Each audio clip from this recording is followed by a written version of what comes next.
It was 3 o'clock in the morning when the sound of a floorboard creaking yanked me out of sleep. The house around me was heavy with silence, the kind that fills every corner of a Texas night. For a moment, I thought it was just the wind pressing against the old wooden frame, but then came the dragging sound of boots across the hallway. My heart jolted. In a small town, you learn to recognize sounds without needing to see them, and I knew instantly it was Frank Carter. My stepfather had a way of walking that was part threat and part declaration, slow enough to make you wait for the blow, heavy enough to remind you he owned every room he entered. I sat up in bed, the air smelling faintly of cedar and the detergent my mother used on the sheets, but any comfort those scents might have offered evaporated as the door slammed open. Frank filled the frame, his bulk blocking out the thin hall light. His shirt hung half-buttoned, sweat staining the fabric, his chest rising and falling in sharp bursts. In one hand, he gripped a hammer, its metal head catching the light with a dull gleam. Behind him stood my mother, Donna, her expression unreadable, her arms folded across her chest. She did not gasp. She did not move. She only watched. My breath caught in my throat. I wanted to scream, but my voice stuck like a stone. Frank's eyes were glazed with drink, yet there was focus in them, a cruel steadiness that made my stomach twist. He spat the words that had followed me since childhood. "You are nothing. You are not mine. Tonight you learn." His hand shot forward and seized my arm, dragging me out of bed with a force that made my shoulder wrench painfully. I stumbled the wooden floor rough under my bare feet, my nightgown tearing at the sleeve. I begged him to stop, but he only tightened his grip, breath thick with whiskey. The hammer rose a terrible silhouette against the hallway glow. For a split second, I believed he would hesitate, that even in his rage, something human might hold him back. Instead, the hammer came down. The blow crashed against my leg with a sound I cannot forget, a splitting crack that seemed to shatter both bone and night. Pain screamed up through me, white-hot, obliterating thought. I fell, the world tilting as blood surged hot and fast, soaking through fabric and onto the floorboards. My scream tore loose, raw and animal, filling the house, but what froze me more than the pain was the sound that followed. Donna's voice, low and cold with a smirk carved across her lips, whispered, "Serves you right, my own mother." The twist cut deeper than the hammer. Frank pulled the hammer back as if readying another strike. His teeth bared eyes wild with a satisfaction that twisted my insides. My vision blurred spots of light swimming in front of me. I tried to crawl backward, but the searing pain from my ruined leg made every inch an agony. Still, instinct screamed to move. I clawed at the floor, pulling myself inch by inch. Donna leaned against the doorframe, her silence colder than any blow. Frank laughed under his breath. "You will remember your place now." Each word dripped with venom, each word pounding into me more than the hammer ever could. I shoved against the dresser with the strength that remained, buying myself a second's space enough to slide past his boots and into the hallway. He swung again, the hammer biting into the wooden frame, splinters exploding against my skin. I screamed again, raw, desperate, and lunged forward. The house that had caged me for years became a tunnel of shadows and pain. My blood smeared across the boards as I dragged myself toward the front. Every breath was a battle, every movement a defiance. Donna's smirk followed me. I knew she was watching, knew she would not lift a finger to stop him, knew she would rather see me broken than see me free. My body shook, the nightgown clinging to me, heavy with blood. Behind me, Frank's voice rumbled, almost calm now. "Let her crawl. She will come back." The cruelty of that calmness broke something in me more than the blow itself. The belief that they could destroy me and I would still return. That was the moment when my fear twisted into something else, something sharper. Rage. I pulled myself further, nails scraping against the boards, leaving streaks of blood behind me. Each mark was proof I existed, proof of what they had done, proof no one could erase. The front door loomed ahead. I reached for the knob, my hand slipping. I pressed harder, twisting until the wood groaned open. Cold air rushed in the Texas night, hitting my sweat-drenched skin like ice water. My lungs seized, but I forced them open, gulping the air as if it might save me. The porch boards rattled under my weight as I crawled forward, dragging what was left of me out into the darkness. Gravel cut into my hands and knees as I inched down the driveway. Each stone a needle, each scrape another scar, yet I pressed on. Behind me, the glow of the house flickered in the windows. I knew Frank stood there. I could feel Donna's gaze like a knife against my back. They did not chase me. They did not need to. They believed the town would do their work for them, that no neighbor would open a door. No sheriff would believe me. They believed silence would finish what the hammer had begun. My chest heaved, my body collapsing onto the gravel.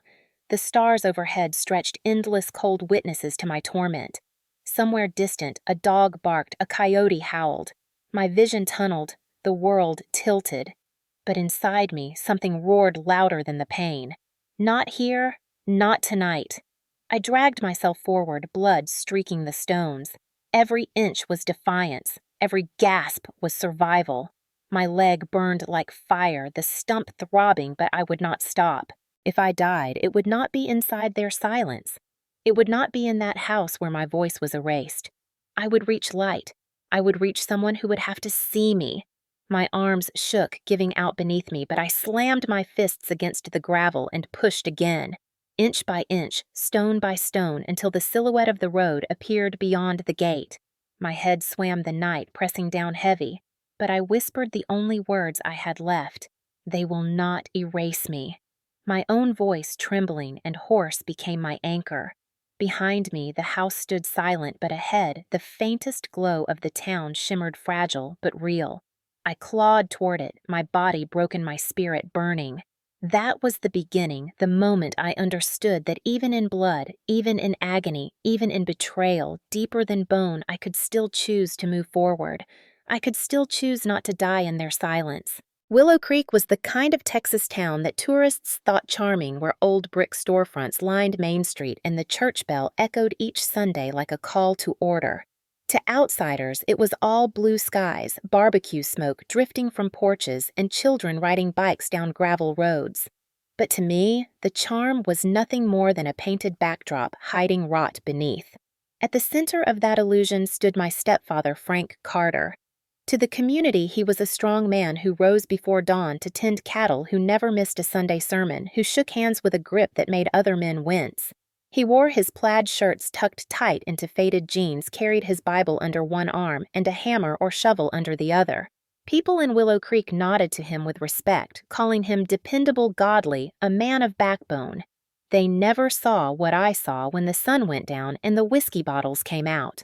My mother Donna perfected the role of dutiful wife beside him. Her hair always styled for church, her dresses ironed crisp, her smile soft enough to reassure anyone that life in the Carter household was blessed. She never contradicted Frank in public, never even raised her eyes when he spoke. At potlucks, she brought peach cobbler and slipped into conversations about weather or recipes, nodding as if the rest of her life was as sweet as the pie. People believed her silence meant devotion. I knew better. Donna's silence was a mask, and beneath it her loyalty belonged entirely to Frank, even when his fists and words left me gasping. My own place in this picture was at the edge. I was 20 years old, a second-year student at the state college 40 miles away, majoring in education. My dream was simple: to become a teacher, to stand in front of a classroom where voices mattered, where children who felt invisible could find a place. But every time I came home, that dream was treated like an indulgence. Frank dismissed it as make-believe. Teaching children was women's work, he said, not real work. He told me I would come to my senses once I stopped hiding in books and papers. He believed labor meant dirt under your nails and calluses that cracked in the cold. Anything else was weakness. My half-brother Dylan never had to prove himself. Frank's own blood, Dylan was the golden boy. At 22, he already strutted around the ranch as if the land belonged to him. His boots polished his smile wide. Neighbors greeted him warmly, proud of the young man Frank had raised. He fixed fences occasionally, drove the tractor with a practiced flair, and carried himself with the easy confidence of someone who had been told all his life that he was destined to inherit. My presence was treated as an inconvenience in comparison.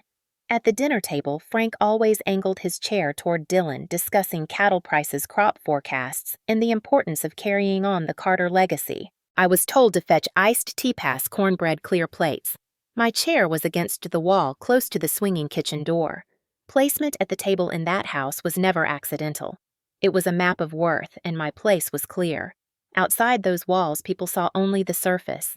Pastor Whitmore, tall and silver-haired, often praised Frank during sermons, nodding to him when he spoke of God's order for families. Congregants whispered about how blessed Donna was to have such a strong husband. They saw Dylan in the pew beside him nodding with a proud smile and assumed the Carter family was the model of discipline. Few eyes ever drifted back to me. If they did, it was only for a passing second, a polite smile quickly redirected. Invisible. That was the word that pulsed in me each Sunday. Invisible in a town that pretended it valued community. I remember once at 17 I received a scholarship letter. It was for a summer program in Dallas, something that could have opened doors beyond Willow Creek. I had worked for months on the essay, pouring hope into each line. When the letter arrived, I nearly burst with joy. I ran across the yard holding it high, my mother standing by the porch with a faint smile. But before I could finish reading it aloud, Frank snatched the paper from my hand, scanned the words, and tore it in half. "Texas girls stay home," he said flatly. "No daughter of mine needs fancy college programs." The pieces fluttered to the ground like broken wings. My mother's smile never changed, only tightened. Dylan laughed from the steps. To the neighbors, Frank later explained that I had exaggerated that no such scholarship existed. People believed him. Why would they doubt a man like Frank Carter? I picked up the torn pieces that night and tucked them between the pages of my journal. That was the first entry that mattered. A record of truth in a house where lies held more weight than blood. Over time, the entries multiplied. The insults, the dismissals, the public humiliations. Each page became a kind of shield proof for myself that I was not imagining the cruelty, that it was real, written undeniable. But a journal cannot erase the sting of laughter echoing through a churchyard when Frank belittled me in front of guests. At Dylan's birthday parties, the yard was filled with string lights and barbecue smoke, neighbors arriving with casseroles music drifting across the fields. Frank raised a beer and toasted to his son, calling him the future of the Carter name. I carried plates and tried to smile, only to hear chuckles when Frank cut me down mid-sentence, telling everyone I lived in stories, not in reality. The crowd laughed, unwilling to risk contradicting him. I stood silent, cheeks burning, while Dylan leaned back in his chair, proud of the attention. When the last guest left, I slipped to my room and wrote it down. Every detail. The laughter, the words, the taste of humiliation. In Willow Creek, image was everything. Families were judged on appearances, on how tightly they held their place in the order of things. Frank knew this. He polished his image like the rifle he kept on the rack, making sure nothing dented the shine. Donna reinforced it by keeping quiet, smiling on cue, bowing her head. Dylan carried it like a crown, certain it gave him the right to sneer at me without consequence. I carried it like a chain, but chains can also become reminders. Each link tightened the fire inside me. Each dismissal sharpened the truth that silence was not safety. It was erasure. As the years rolled forward, I learned to wear a mask of obedience. I served tea, carried trays, bent under chores, all while recording every moment in secret.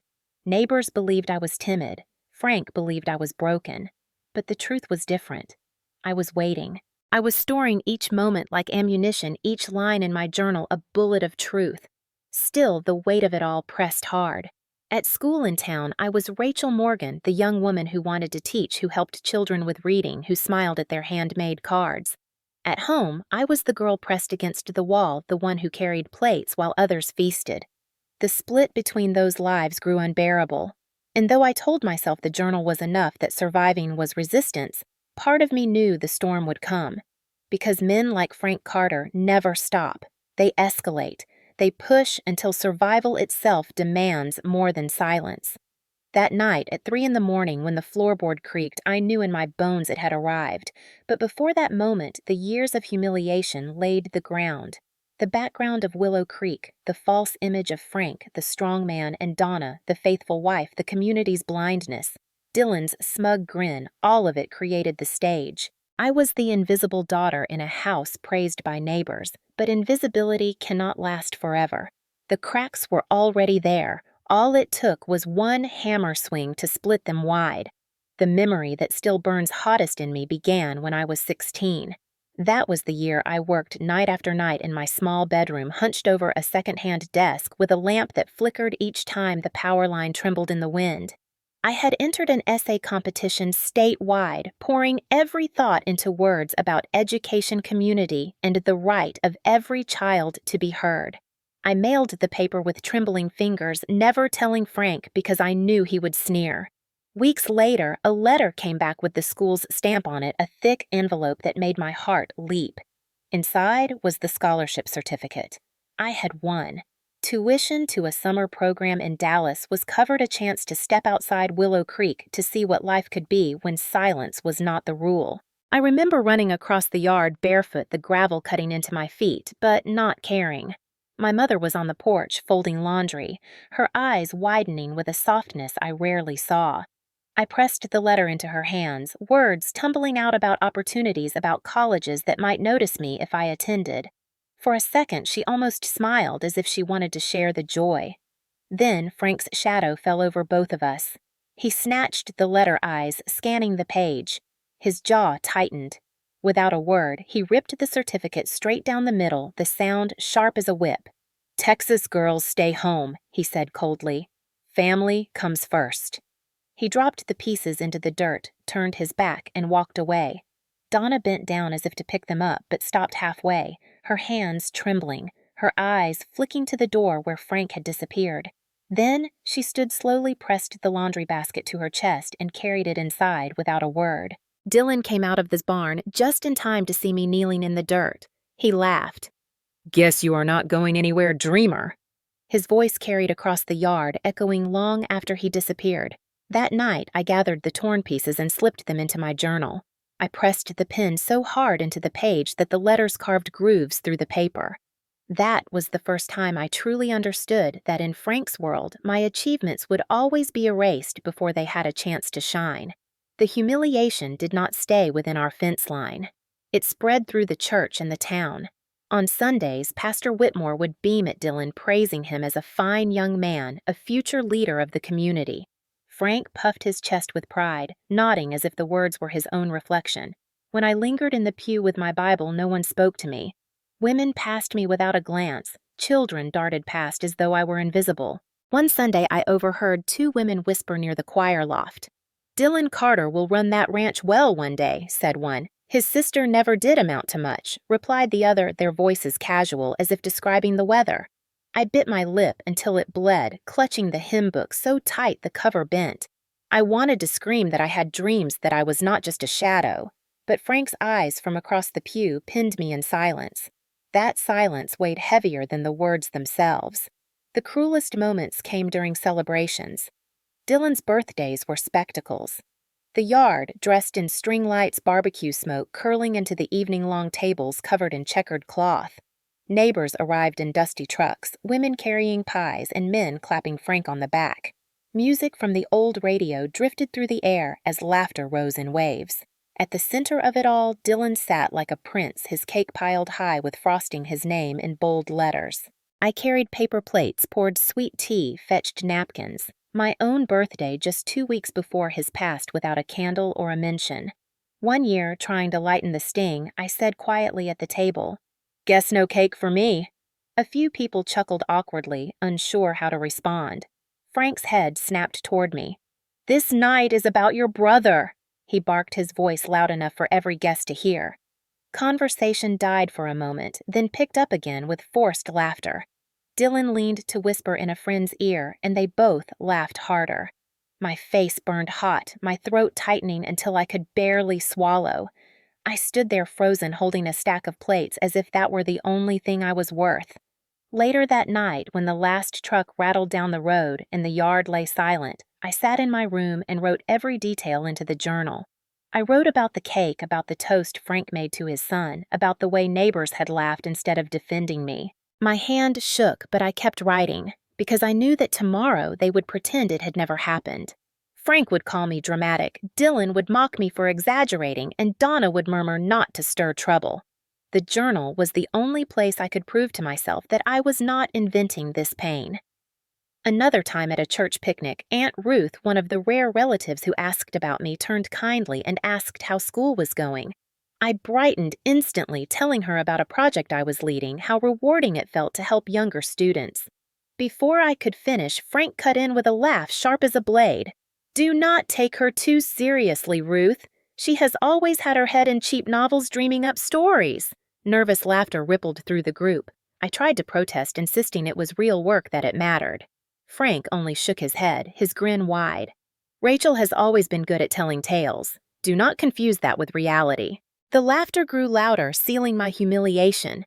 I could barely breathe standing in that circle of chuckles that dismissed not just my work, but my existence. I walked away into the fields, the cicadas humming loud as my chest burned. That night, I opened my journal and wrote until my hand cramped. I copied a quote I had read once: "Injustice anywhere is a threat to justice everywhere." Then I added, "Silence is how they erase me. I will not let them." Still, each public cut left scars deeper than bruises. The humiliations repeated until they became almost ritual. At reunions, Dylan introduced me as his loser sister. At school events, Frank nodded with approval when classmates laughed. At family dinners, I was ordered to serve, then dismissed with a smirk when I tried to join conversation. Every act hammered the same message: I was invisible.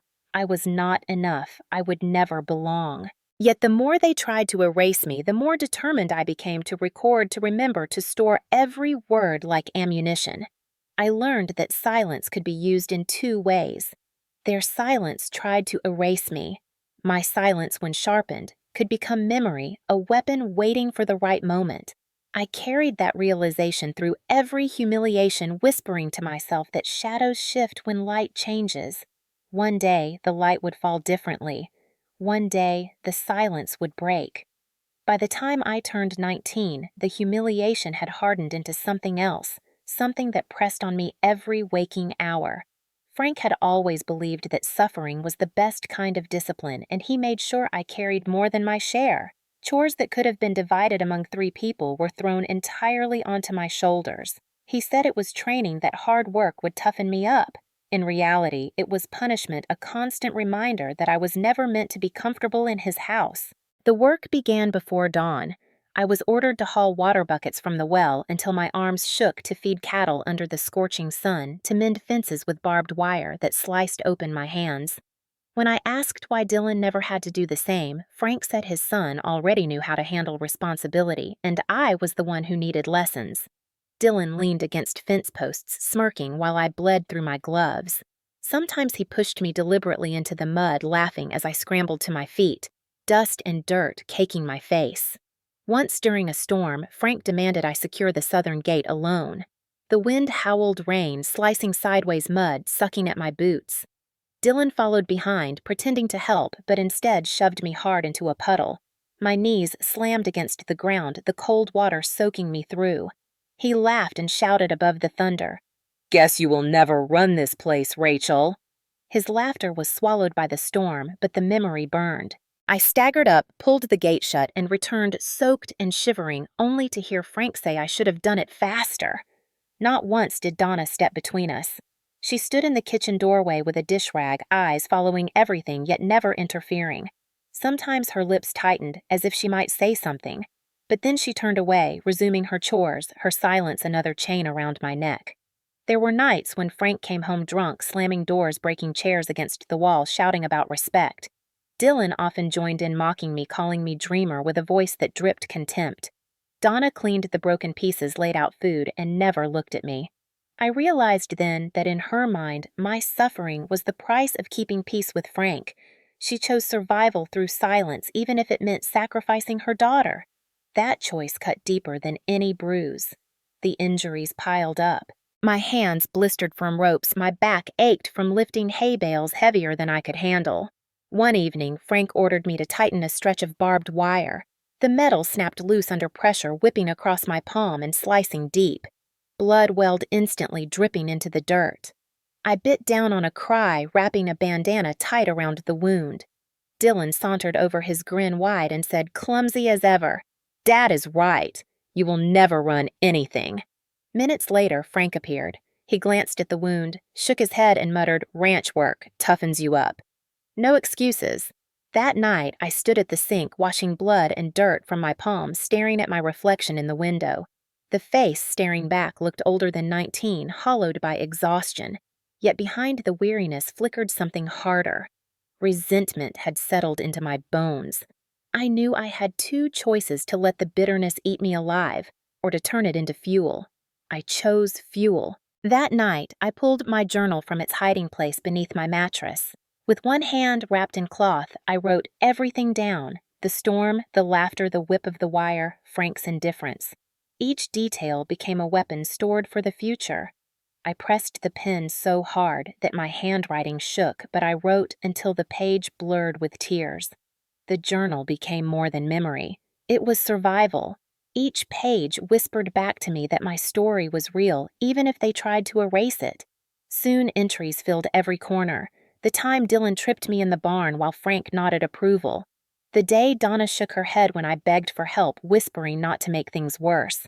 The words they used, the looks they gave, the laughter that followed. Each record was a nail in the coffin of their lies.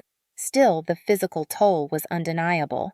Once I twisted my ankle in a gopher hole chasing stray cattle.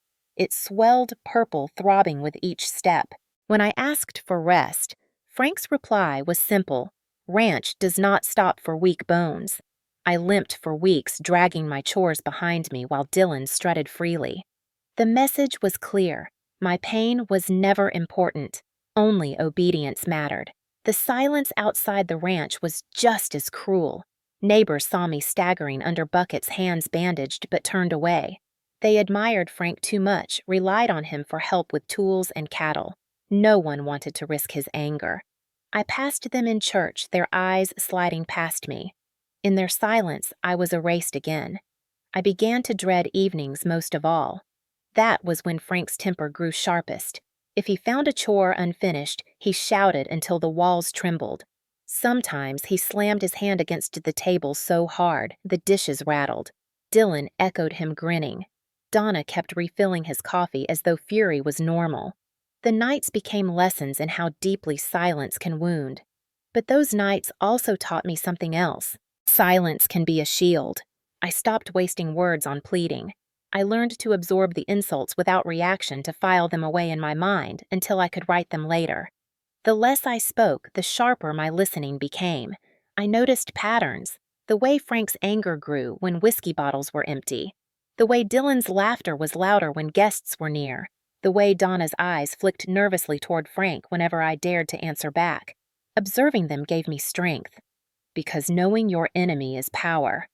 The night before the attack, I felt the storm coming. Frank stumbled through the house, breaking plates against the counter, cursing that nothing was ever done right.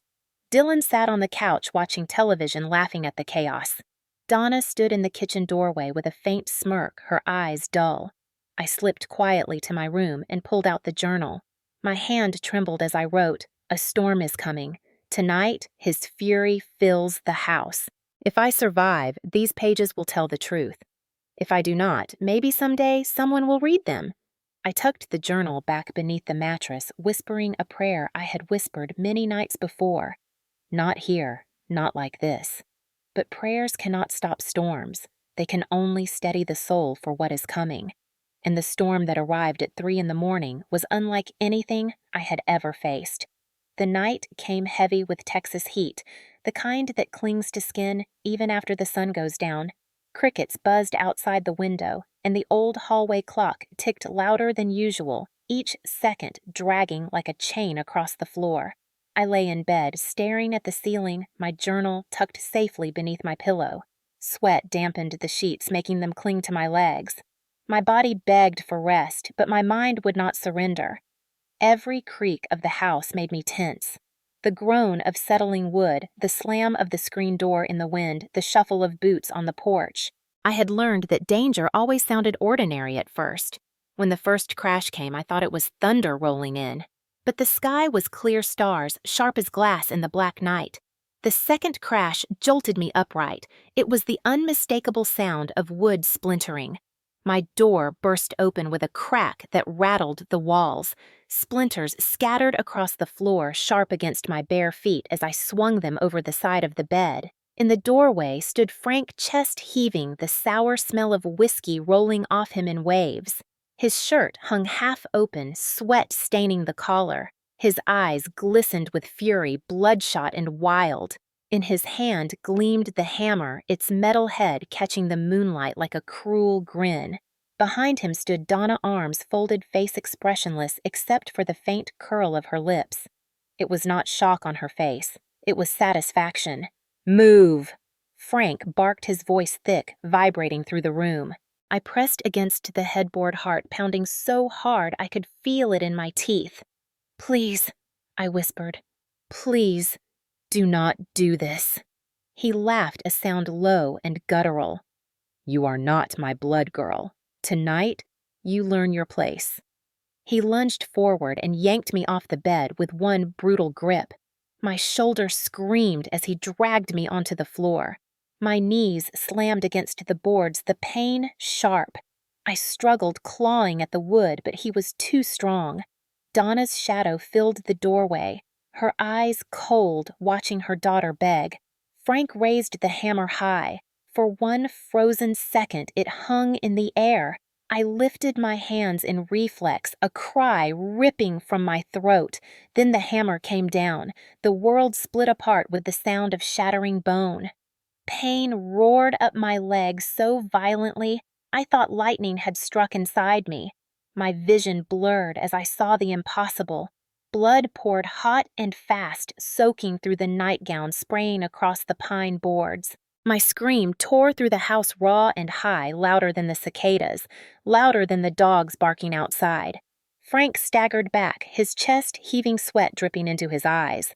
Dylan appeared in the hall, hair messy, face flushed from drink. He leaned against the wall, smirking, his laughter low and mean. "Guess she finally got what she deserved," he muttered. Donna's lips curved into a smirk. Her voice cut through the haze. "This is what happens when you forget your place." The betrayal seared worse than the wound. My mother's voice cold and certain, watching me bleed on the floor as though my life was nothing more than a lesson. I pressed my hands desperately against the wound, hot blood gushing between my fingers. The room spun shadows, twisting into monsters. Frank lifted the hammer again, his breath ragged. "You will never speak again," he growled. Some wild instinct flared in me. My eyes caught the edge of a book on the dresser. With a surge of fury, I grabbed it and hurled it at his face. The corner struck his cheek, making him stumble. It was a small opening, but it was enough. "Run!" My mind screamed louder than the pain. I scrambled on my hands, dragging myself across the floor, leaving a slick trail of blood. Frank cursed and swung again, the hammer smashing into the doorframe splinters, raining across my back. Donna stepped aside smoothly, watching as though my escape was part of her entertainment. Dylan's laughter echoed down the hallway as I crawled past. My breath came ragged, the taste of iron coating my tongue. I stumbled down the stairs, each step jarring pain through my body. The living room smelled faintly of smoke from the fireplace, the family Bible still lying on the table. Its presence mocked me hollow words in a house where Mercy had never lived. I reached the front door, my vision swimming. I yanked it open and stumbled into the night. The air hit me like ice, burning my lungs. The gravel sliced into my hands and knees as I crawled forward. Behind me, the house glowed faintly, shadows moving in the windows. Dogs barked furiously on their chains, howls rising into the heavy night. The quilt slipped from my grasp, dark with blood. My nightgown clung to me, heavy and wet, the chill cutting deep. Each movement sent waves of pain crashing through me, but I pushed on. Somewhere down the road, faint lights shimmered the distant glow of the town. If I could reach them, if I could just collapse at the sheriff's door, maybe someone would finally hear me. But Frank's words chased me. "This house belongs to men, not dreamers like you." His voice echoed with each heartbeat, his smirk etched in the darkness. I clenched my teeth and whispered back through tears, "You will not erase me. Not tonight."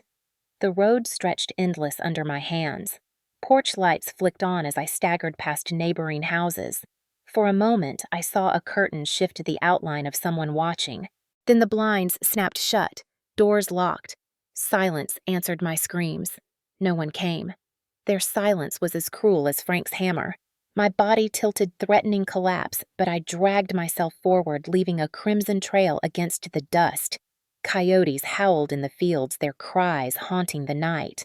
The neon glow of the sheriff's office sign flickered faintly ahead, red and blue against the black.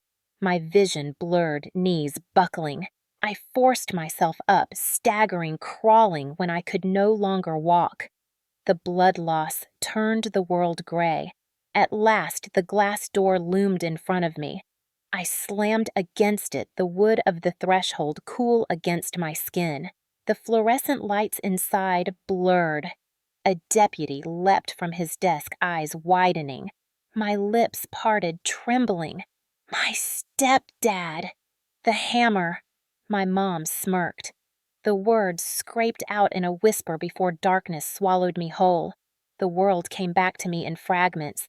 Cold air against my skin, gravel biting into my palms, the echo of barking dogs fading behind me. I pushed forward, one desperate movement at a time. My leg was gone, or at least it felt that way, the stump wrapped in a blood-soaked nightgown that clung to me like a shroud. The pain was fire, then ice, then nothing at all in waves that stole my breath. Every inch of the road carried the memory of the hammer. My mind repeated the sound of bone cracking, the metallic smell of blood, the cruel smirk on my mother's face. But louder than memory was instinct. Survive. Crawl. Do not stop. The gravel road stretched ahead, illuminated only by the faint glow of porch lights scattered across the dark countryside. I cried out once, a raw sound that tore my throat. A curtain shifted in a nearby house. For a heartbeat, I thought someone would come. Instead, the curtain fell back and the light clicked off. Another house stood, silent shadows moving behind the glass, then shutters slamming shut. I realized with a hollow ache that the entire town already knew who Frank was, and no one dared to challenge him. Their silence was as sharp as the hammer. My hands tore open on the rocks, skin peeling raw, but I did not slow. Each drag forward left a smear of red across the pale dust. The night air turned my sweat to ice. My hair clung to my face, damp with blood and tears. The coyotes in the fields howled again, closer this time, a reminder of how quickly predators circle the weak. I whispered to myself the words my mother used to say before she surrendered to silence. When the night feels endless, run toward the light. I fixed my gaze on the faint flicker ahead. The Travis County Sheriff's Office stood at the edge of town, a squat brick building with a neon sign that blinked red and blue. To me, it was salvation, the last line between survival and erasure. The ground tilted beneath me, my vision warping, but I pulled myself upright, hobbling on one leg, using the fence posts for balance until my grip slipped and I tumbled into the dirt again. "Get up!" I ordered myself, teeth clenched against the scream building in my chest. "Get up or die here!" My body obeyed, staggering forward, knees trembling. The sound of my heartbeat thundered in my ears, louder than the coyotes, louder than the distant rumble of a truck on the highway. Each breath scraped like broken glass through my throat. My lips cracked words, spilling out in a whisper to no one. Not tonight. I will not die in his silence. The lights of the sheriff's office grew larger. My knees buckled again, sending me crashing to the ground. Stones cut into my side, the sting muted by blood loss. I clawed forward on my elbows, dragging myself through the dust. The neon letters above the office flickered. Sheriff, they read, glowing against the dark sky. I reached the steps at last. My vision tunneled the edges closing in, but I forced my body onto the first step. The wood was cool under my skin, anchoring me. My hands slipped in blood as I pushed open the glass door. It swung wide with a groan. Inside, fluorescent light bathed the room, sharp and blinding. The smell of coffee and gun oil hit me. A deputy at the desk looked up, pen in hand. His eyes widened, his jaw slackening as I collapsed forward onto the tile. His chair screeched back, papers scattering as he rushed around the desk. "Ma'am, stay with us," he shouted, voice cracking with urgency. His hands pressed against my wound gloves, slick instantly with blood. Another deputy burst from the back office shouting for EMS, the sound ricocheting against cinder block walls, their voices blurred together, urgent and sharp, pulling me between darkness and light. My lips trembled. I forced out the only truth that mattered. My stepdad. The hammer. My mom smirked. The words rasped from my throat, barely more than breath, but I saw the shock in the deputy's eyes as he leaned closer to catch them. "Who did this?" he demanded, but my voice gave out. The world tilted fluorescent lights above me, blurring into streaks. My body convulsed once, then stilled, my cheek pressed against the cool tile. For a moment, everything went silent. Then hands lifted me onto a stretcher, straps tightened across my chest. Voices barked orders above me. The sting of a needle, the mask of oxygen pressed against my face, the siren wailing as paramedics wheeled me into the night. Through half-closed eyes, I caught the reflection of flashing red and blue lights bouncing off storefront windows. The noise pierced through the quiet streets, rattling shutters, shaking the silence that had protected Frank for so long. In that moment, I knew something had broken. For years, I had carried my truth alone, hidden in journals, swallowed in humiliation. But now my blood had painted it across Main Street, undeniable, inescapable. My voice might have been faint, but the sight of me stumbling barefoot, leaving a crimson trail through Willow Creek, was a truth no one could erase. I let the darkness take me, then the siren's wail carrying me forward, proof that for the first time their silence had been shattered. When consciousness returned, it was not soft or gentle.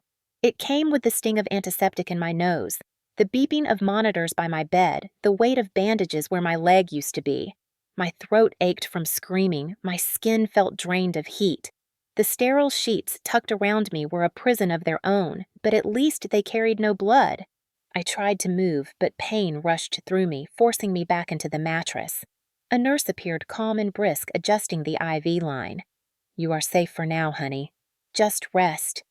Her words settled over me like fragile glass. Safe was not something I believed in anymore. Hours blurred into days in that dim hospital room. The fluorescent lights hummed the hallway outside, echoed with squeaking shoes and clipped orders. My body healed slowly, but my mind replayed the night again and again. The hammer's impact, my mother's smirk, Dylan's laugh in the hallway. Each memory pressed heavier than the bandages. Sheriff Coleman Reed came the second morning. He was a tall man in his 50s, face weathered by years of Texas sun, his badge glinting under the harsh light. He pulled a chair beside my bed and sat heavily, hat in his hands. "Rachel," he said quietly, "I need to know exactly what happened." My lips trembled dry and cracked, but the words came. Frank swung the hammer. Donna was there. She smiled. Dylan watched. My voice broke, but I forced the truth out. It was not rage, I whispered. It was planned. Coleman's jaw tightened. His eyes searched mine, troubled but steady. "Henry Carter's boy has caused trouble before, but this is different. And your mother standing there, that makes it something the town cannot ignore. But you know how it is here. He has allies. He has ears in every corner. If we do not have proof, they will bury this before it ever sees daylight." My heart sank. I had lived under that truth for 20 years. Their silence was a fortress, but I had something. "My journal," I whispered. I wrote everything down. Dates, words, what they did. It is under my pillow at the house. Coleman nodded slowly, eyes narrowing with resolve. "We will get it, but one book may not be enough. We need more." That evening, the door to my hospital room opened quietly. Evelyn Harris stood there, her shoulders stooped, her hair pulled back in a bun. She was 60, a widow who had lived across the road for decades. She held a styrofoam cup of coffee in one hand, her other hand trembling. "I should have come sooner," she murmured. I heard the screams that night. I froze, my eyes filled with tears. "You heard," I whispered. She nodded. "I heard more than that. I recorded it." She opened her purse and pulled out a small USB drive. My breath caught. "I gave it to the sheriff," she said. "He asked me to bring it to you, too." My hand shook as I reached for it, but she pressed it into Coleman's palm instead, who had followed her in. He plugged it into his laptop, set it on the table, and pressed play. The hospital room filled with the sound of my voice screaming the crash of wood, the thud of the hammer. Then clear as a bell came Frank's roar. "You are nothing!" And after it, chilling and unmistakable Donna's laugh. My body trembled, tears spilling over. Evelyn covered her mouth, sobbing softly. Coleman snapped the laptop shut, his jaw hard as stone. "That is enough," he muttered. His voice carried something I had not heard before in Willow Creek. Determination. Evelyn lowered her hands. I was afraid, she whispered. Afraid of Frank, afraid of what people would say. "But I cannot be silent anymore." Her eyes met mine. "Silence is not safety. It is complicity." My chest heaved, grief mixing with gratitude. For the first time, I did not feel completely alone. The following days shifted the air in the town. Rumors spread quickly in places where silence once ruled. The grocery store aisles hummed with whispers. "Did you hear what Frank did? They say Rachel lost her leg." Some dismissed it as gossip, but others lowered their voices, uncertain now. The Carter image of perfection began to crack. Deputies searched the ranch. They found the splintered doorframe, the quilt soaked in blood, and the hammer itself still streaked with red. They found my journal under the pillow, its pages filled with years of insults and bruises cataloged in ink. Frank tried to block the search, but the judge signed off after hearing the recording. Donna sat on the porch as deputies combed the house. Her face was pale, lips pressed thin. She did not look at me when I was wheeled out to point at evidence. She only murmured, "This family needs peace, not more trouble." I wanted to scream at her to demand how silence could ever bring peace, but the words caught in my throat. The silence she had lived by was now her shield, but it no longer worked. Coleman stood beside me outside the hospital one evening, the weight of the town heavy in his voice. "This time, silence will not save them," he said. His words echoed in my chest. For the first time, silence was breaking not only in me, but in the whole community. The courthouse in Travis County had never seen so many people packed into its wooden benches. The air smelled of varnish dust and faint perfume from the women who whispered as they leaned close to one another. I sat in the front row, a crutch at my side, the hem of my skirt covering the empty space where my leg had been. The walls of the courtroom seemed to lean in on me, every eye on my body, every voice hushed, as if the entire town held its breath. Across the room, Frank sat shackled at the wrists, his face set into a scowl, his gray hair slicked back in an attempt at dignity. Beside him sat Donna in a pale blue dress she must have chosen carefully, her hands folded in her lap, her expression neutral. Dylan was not at the defense table, but in the gallery, leaning against the wall arms, crossed, his smirk unshaken. The prosecutor, a young woman with sharp eyes, rose and began to outline the case. She spoke of attempted murder, of complicity of silence turned into cruelty. Her words were precise, clipped like nails hammered into the coffin of the Carter family image. She called Sheriff Coleman as the first witness. He described the scene at the ranch, the blood on the quilt, the hammer streaked red, the journals filled with years of humiliation. The jury shifted uncomfortably, some glancing toward Frank, others staring at the floor. Then came the recording. Evelyn Harris had been called forward, her hands trembling as she placed the small device onto the evidence table. The prosecutor pressed play. The speakers filled with the sound of splintering wood. My screams, Frank's roar, and then, sharp as glass, Donna's laugh. The courtroom froze. The sound seemed to hang in the air long after the recording ended. Donna's eyes darted, her lips pressing tight, but the gallery erupted in whispers. People who had once praised her peach cobblers and polite smiles now stared at her as if they had never known her. The prosecutor turned slowly toward the jury. "That is not the sound of a mother protecting her child. That is the sound of complicity." Frank slammed his hands on the table, rattling the chains. "This is lies!" he barked, his voice cracking. "She is making it all up." The judge's gavel struck once sharp as a gunshot. "Order. Sit down, Mr. Carter." The room settled, but the image of his rage was etched into every mind. My turn came next. They called me to the stand, and for a moment my body trembled too violently to rise. But I gripped the crutch, pushed myself upright, and limped forward. Every eye followed me. I felt the weight of the town pressing against my back, the whispers of the congregation, the stares of neighbors who had closed their blinds when I stumbled down the street. I reached the witness stand and sat my breath shallow. The prosecutor asked softly, "Rachel, can you tell us what happened that night?" My voice cracked, but I forced it steady. At 3 in the morning, Frank came into my room with a hammer. Donna was behind him. Dylan watched from the hallway. Frank told me I was nothing. Then he swung. I lifted my hands, and the next thing I knew, my leg was gone. I paused, lifting the fabric of my skirt just enough for the jury to see the bandaged stump. Gasps rippled through the room. My heart pounded, but I pressed on. I remember Donna's face. She smiled. She smirked as I screamed. Her silence and her laughter cut deeper than the hammer itself. I begged them to stop, but they watched as if it were a lesson. My words trembled, but I forced them louder. They always said silence was my place. But silence almost killed me. Today I refuse it. Today I speak. The room fell silent except for the scratching of pens as reporters scribbled furiously. The defense attorney rose, a man with silver hair and an expensive suit. He tried to chip at my words, asking if I had exaggerated, if my journals were just the musings of a dramatic girl. But the prosecutor pressed play again, the recording cutting through his polished questions. My screams. Frank's roar. Donna's laugh. No lawyer could erase that sound. The defense faltered. The judge leaned forward, his eyes fixed on me.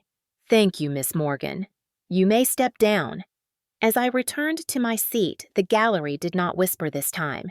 They stared wide-eyed no longer with doubt, but with recognition. The image of the Carter family had cracked open in front of them. More witnesses followed.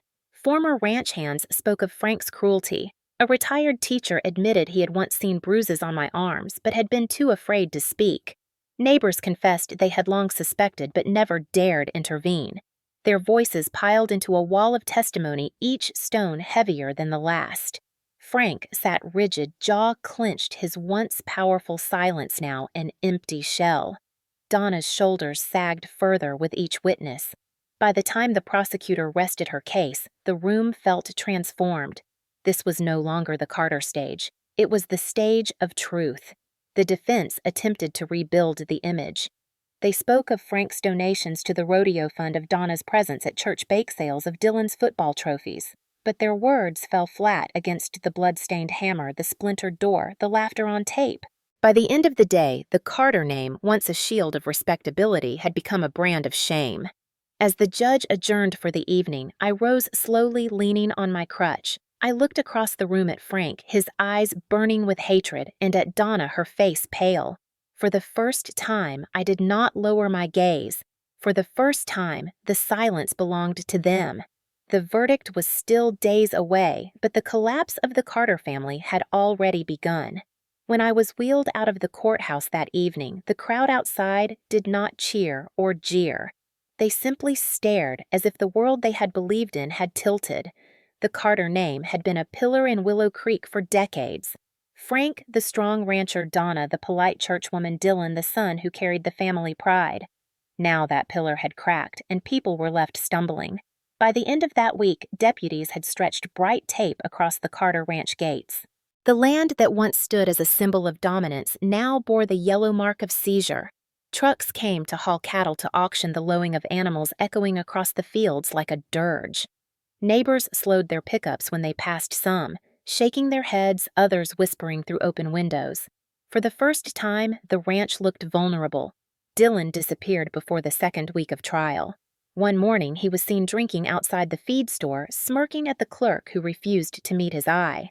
By evening, his truck was gone, and no one saw him again. Some said he headed south to Houston. Others whispered he crossed into Mexico. Wherever he went, the swagger he had once carried around town dissolved into avoidance. Donna faced her own brand of punishment. Though she still lived in the family house under watch of deputies, she ventured into town once for groceries. The moment she walked down the aisle of the store, conversations hushed. Women who had once praised her cobblers and quilts now stepped aside, their eyes cold. She moved quickly, head bent, placing items in her cart with trembling hands. At the checkout, no one greeted her. The silence was heavier than any insult. It followed her out of the store and down the street. The woman who had lived by silence now bore it as a brand of guilt. The church, too, shifted. On Sunday morning, the first pew once occupied proudly by Frank and Donna sat empty. Pastor Harris hesitated before beginning his sermon, his voice faltering as he spoke of truth and justice. The congregation shifted uneasily, the memory of the recording fresh in every ear. No one spoke Frank's name aloud. The Carter family had been paraded for years as an example of godliness, but now that image was ashes. Whispers carried across the pews. How could we have been so blind? How long had this gone on? Some bowed their heads, not in prayer, but in shame.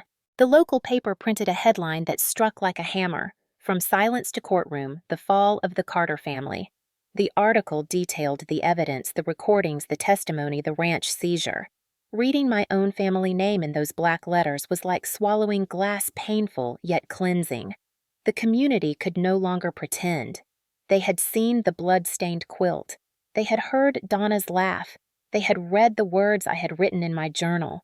The Carter myth was broken beyond repair. For me, the consequences were both a relief and a burden. Each time I walked into town on my crutch, I felt eyes on me. Some filled with pity, some with admiration, some with guilt. A man who once laughed at Frank's jokes in the diner tipped his hat to me now, his face somber. Women who once ignored me left casseroles on my porch, their voices hushed with apologies. We should have spoken sooner. We should have seen. Their regret did not erase the years, but it chipped at the wall of silence that had smothered me. At school, the children were too young to understand details, but they hugged me fiercely, their little arms around my waist, their eyes wide with questions they could not form. One girl handed me a crayon drawing of a woman with a missing leg but a bright star in place of it. I clutched it to my chest, tears spilling. The drawing was more healing than any sermon or apology. Frank sat in jail awaiting sentencing, his silence no longer powerful. He stared at the floor when deputies led him through the courthouse, his shoulders hunched, the swagger gone. Donna rarely lifted her head, her hands folded in her lap, her lips pressed thin. She had spent a lifetime avoiding confrontation, choosing silence over truth. Now that silence condemned her more than words ever could. The collapse of the ranch spread farther than property lines. Families who had tied their pride to the Carters now scrambled to distance themselves. Men who once sat with Frank at the diner moved their chairs elsewhere.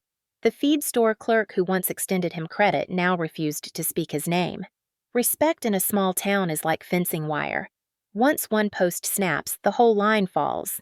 The fall of the Carter family was not only a legal matter. It was social exile, a stripping away of reputation that left them naked before the town. Evelyn Harris became a quiet symbol of what courage could look like. She continued to visit me, her presence steady, her sweet tea replaced by coffee in a hospital cup. Neighbors who once dismissed her as a lonely widow now treated her with a respect they had denied before. She had chosen to act when others stayed silent, and that choice became a dividing line in Willow Creek. Those who had closed their blinds wrestled with guilt. Those who had heard and done nothing carried shame. Those who had spoken finally stood taller. The deeper consequence was that silence itself lost its sanctuary. For years, people had survived in Willow Creek by keeping their mouths shut, by nodding along, by pretending not to see bruises. But after the trial, silence looked like complicity. It looked like Donna's smirk on the recording. It looked like shame. That realization rippled through the town in ways none of us expected. A neighbor once whispered to me that her sister had lived under a husband's heavy hand for years, but now she was speaking to a lawyer. Another told me his daughter had left home after being humiliated, but now planned to come back and tell her story. My collapse at the police station had carried more than blood. It had carried a crack of truth that split the silence wide open. By the time the jury prepared for deliberation, the Carter name was already in ruins. Their land marked their son vanished, their matriarch scorned their patriarch shackled. The consequences of their cruelty had spread beyond legal charges into every corner of Willow Creek. The collapse was not just personal, it was communal. And as I sat in the courtroom each day, my crutch leaning against the bench, I felt the shift not only in myself, but in the town around me. The silence that had almost killed me was no longer theirs to command.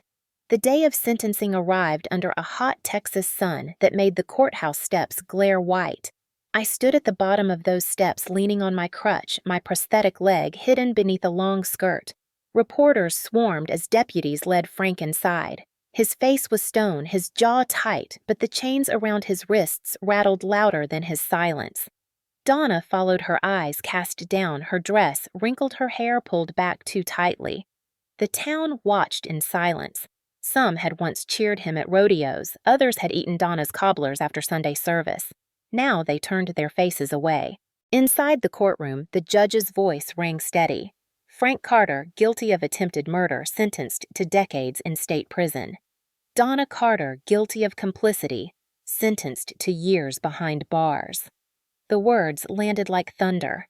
Frank cursed as deputies dragged him away, his voice breaking, but no one flinched. Donna's shoulders sagged, her lips pressed together as if she had swallowed all her unspoken words at once. I did not cry. I simply sat straighter, my hand resting on my crutch, breathing in the final collapse of the silence that had ruled my life. When I stepped outside, reporters thrust microphones toward me. "What do you want to say to the people of Willow Creek, Rachel?" I lifted my chin. They took my leg, but they did not take my voice. Silence was their weapon. Speaking is mine. The line printed in newspapers across Texas. For years, my voice had been erased in my own home. Now it echoed across counties. Healing did not come quickly. At the orthopedic clinic in Austin, I struggled through endless hours of physical therapy. The prosthetic felt foreign, clunky, my balance fragile. I fell more than once, tears of frustration spilling onto the mat. But the therapist steadied me, urging me forward one painful step after another. When I finally managed to walk across the room without stumbling, I pressed my palms together and whispered, "I am still here." Emotional healing was harder. Nights were restless. I woke drenched in sweat, hearing the creak of floorboards, the echo of Donna's laugh, the crash of splintering wood. A counselor helped me face those memories. She told me trauma leaves scars, but scars can be carried with meaning. I began to believe her. My journal, once hidden in fear, became my tool of survival again. I filled its pages with reflections on recovery, with quotes that had steadied me through the years. One day, I copied a line at the top of a page. They wanted silence to define me. I chose voice instead. Slowly, I transformed from survivor to advocate. With Evelyn's encouragement, I founded a small nonprofit office in town called Broken No More. It started with a single rented room above the library. The furniture was secondhand, the sign plain, but the mission was clear. Women who had endured violence could come there, be heard, be guided to resources, be believed. Evelyn sat at the desk most days, greeting each visitor with her calm presence and her ever-ready glass of sweet tea. The first woman who walked in carried a toddler on her hip, a bruise blooming across her cheek. Her voice trembled as she said her husband told her no one would believe her. I lifted my prosthetic hand and said, "They told me the same, but they were wrong."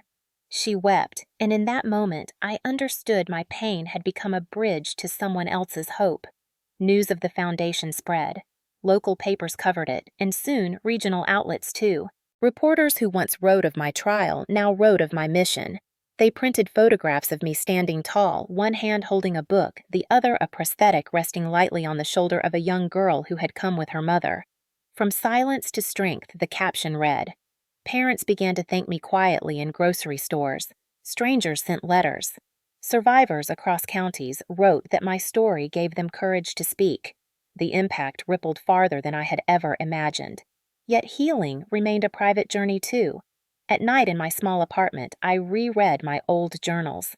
The pages stained with tears, the handwriting uneven from trembling hands, but each line proof that my story had always been real.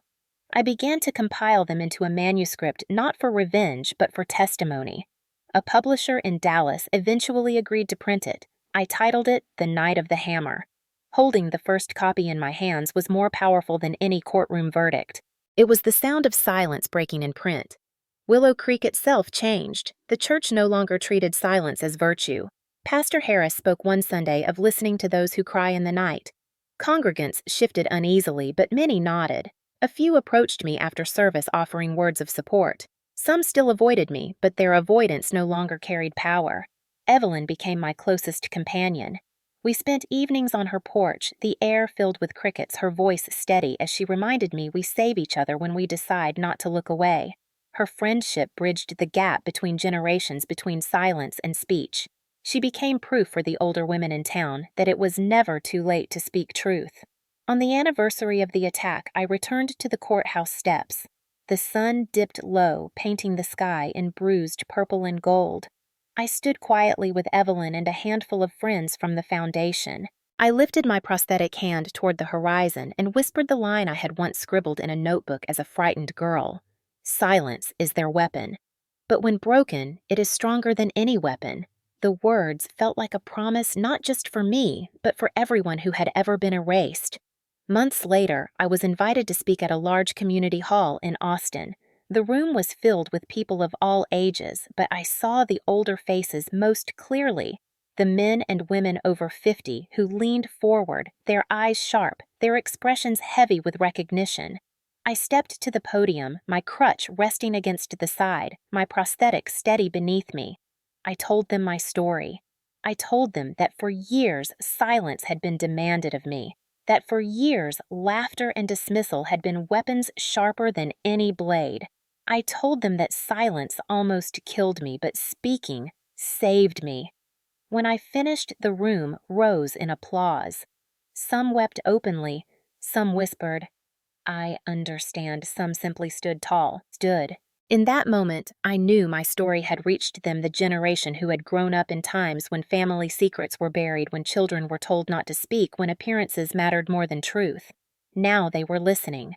Now they were ready to break their own silences. That was my legacy, more powerful than land, more enduring than cattle or property. The Carter Ranch had been seized, its fences sagging, its barns collapsing. But my life, once erased inside those walls, now stood tall beyond them. My legacy was not in inheritance, but in voice. My scars did not vanish, but they became symbols of survival. My prosthetic did not replace what was lost, but it carried me forward. And my story, carved in ink, spoken in halls, carried online, reached far beyond Willow Creek. Freedom was never the land we owned or the family name carved into courthouse records. Freedom was truth spoken aloud, carried forward, shared, and believed. I had chosen that freedom, and in choosing it, I had turned silence into strength.